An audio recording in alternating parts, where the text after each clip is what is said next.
indicado para ser o rei e o imperador.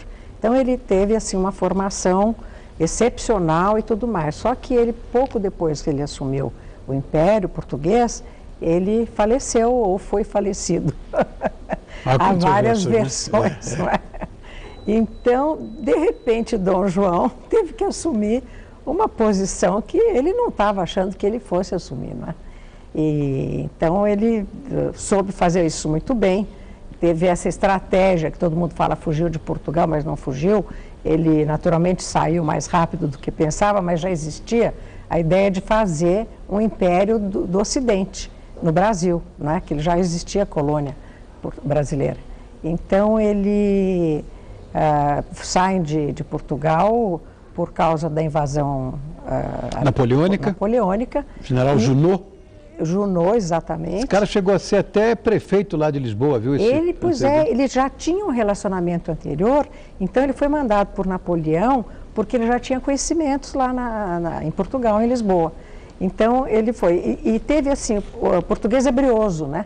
Então eles invadiram Portugal 3 vezes e os portugueses rechaçaram os franceses essas 3 vezes, né? Sorte nossa que Rio de Janeiro ficou sendo capital de Portugal, capital do Brasil, capital de todo o Império Português. Agora, esse período de Dom Pedro I, desses 10 anos, de 1821 a 1831, o que você pode dizer desse período com Dom Pedro à frente do Brasil? Assume, né? Olha, ele foi uma pessoa extraordinária. Primeiro, nesse sentido de unificar o país também. Apesar de todas as crises, porque estavam aparecendo revoltas no norte, revolta em Minas, que ele viaja a cavalo para Minas, vai lá, consegue fazer uma conciliação. Depois aqui em São Paulo, quando ele vem, que ele acaba fazendo o grito da independência e tudo mais. Todas essas atitudes ele foi unificando o Brasil, né? Ele instituiu uma série de medidas, digamos, de leis, né? Pôs ordem, digamos, né? no novo governo que era o Império Brasileiro, né? Mas, naturalmente, ele teve essas dificuldades da corte ter levado o dinheiro, ter ido de volta. Aí também o Brasil sempre teve uma vocação liberal, porque ele era colônia, mas ele tinha uma razão própria, tinham muitos imigrantes aqui também, não só portugueses, né? E isso fez uma cultura de sentimento liberal que promovia essas tentativas de independência. E que é festejadíssimo, Dom Pedro IV é festejadíssimo por causa dessa visão liberal lá em Portugal. Totalmente. Exatamente. E foi isso que eu descobri quando eu fui para Portugal. Pois é, essa história de navegando, Dom Pedro navegando pelos Açores. Por quê? Os Açores, por que a Ilha Terceira? Por que São Miguel? Não, eu acho graça que a gente tenta, vamos dizer assim, na frase, no título, fazer uma coisa meio literária também. Sei. Mas é uma verdade mesmo, porque quando ele volta do Brasil, primeiro, não sei se você sabe que ele teve 4 coroas. Ele abdicou... Abdicou de pelo menos de 3, né? 2, uma era da Grécia. Foi, da Grécia. Por parentesco, ele herdou. Depois, 2 vezes, ele foi chamado para ser o rei da Espanha, o imperador, e que ele também não aceitou, foi rei de Portugal e do Brasil, né? Então, 4 coroas.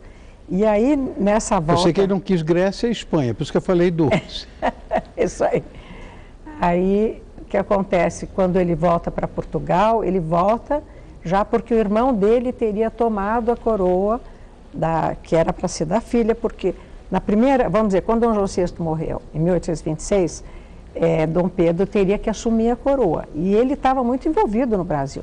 Então, ele ficou numa situação de conflito com isso, o que também prejudicou ele politicamente aqui no Brasil, não é? Então, ele acaba abdicando da coroa portuguesa e pondo a filha dele.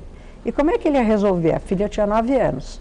Então, ele faz um acordo com o irmão, Dom Miguel, que eles eram descendentes dos Habsburgos, né? Então tinha uma relação com a Áustria muito forte. E ele faz o irmão, então, um contrato de casamento com a filha Maria da Glória para poder ele ser o regente de Portugal. Então, Dom Pedro foi generoso, ele deu a regência de Portugal para o irmão, Dom Miguel, que afinal concordou com tudo e fez tudo diferente, aparentemente é o que a história conta. Eu sei. Bom, agora, por que escrever esse livro, dentre tantos outros fatos da história portuguesa e brasileira? É essa vontade, por exemplo, que eu tenho de redimir a imagem do primeiro imperador? Com certeza, mas foi uma coisa assim que eu descobri lá em Portugal, que havia uma paixão por Dom Pedro I. Todos acham ele uma pessoa extraordinária, que foi mesmo, né? Ele morreu muito cedo, com 36 anos, depois de fazer todas essas coisas, né? E ele justamente, quando ele voltou para Portugal, ele foi com essa missão de recuperar a coroa, etc., e foi uma pessoa extraordinária. Ele tinha até uma curiosidade, um grupo de acadêmicos, que eram professores de Coimbra e que gostavam muito dele, porque ele era um liberal, que era um momento no mundo das monarquias serem mais abertas, sair do absolutismo e partir para uma monarquia constitucional. Ele levou isso para Portugal? Ele levou isso para Portugal. Ele fez a primeira Constituição em Portugal. E ainda deu uma rainha impecável. Dona Maria da Glória foi uma grande rainha. Foi uma grande rainha. Ela teve a filha dele. O apoio da aristocracia que apoiava Dom Pedro I. Os que fizeram, porque Dom Pedro I, em 1828, ele fez um governo provisório lá na Ilha Terceira, nos Açores, porque já existia um sentimento liberal nas ilhas. Então, quando ele foi para lá em 31, ele assumiu como Duque de Bragança, porque uma vez que ele tinha abdicado, ele não queria, todo mundo achava que ele ia pegar o trono para ele e tal. Ele, não, é para Maria da Glória e tal, né? Então, acho que foi muito interessante. E esse grupo de acadêmicos formou o Batalhão dos Acadêmicos e viajou junto com ele e registrou tudo. Então, a gente tem um material fartíssimo. Né? Eu não sei se a produção tem, me disseram que tinha uma fotografia minha. Eu não sei, se essa fotografia estiver aí, eu gostaria até de que se mostrasse para que as pessoas vissem também. Se não mostrar é porque não tem.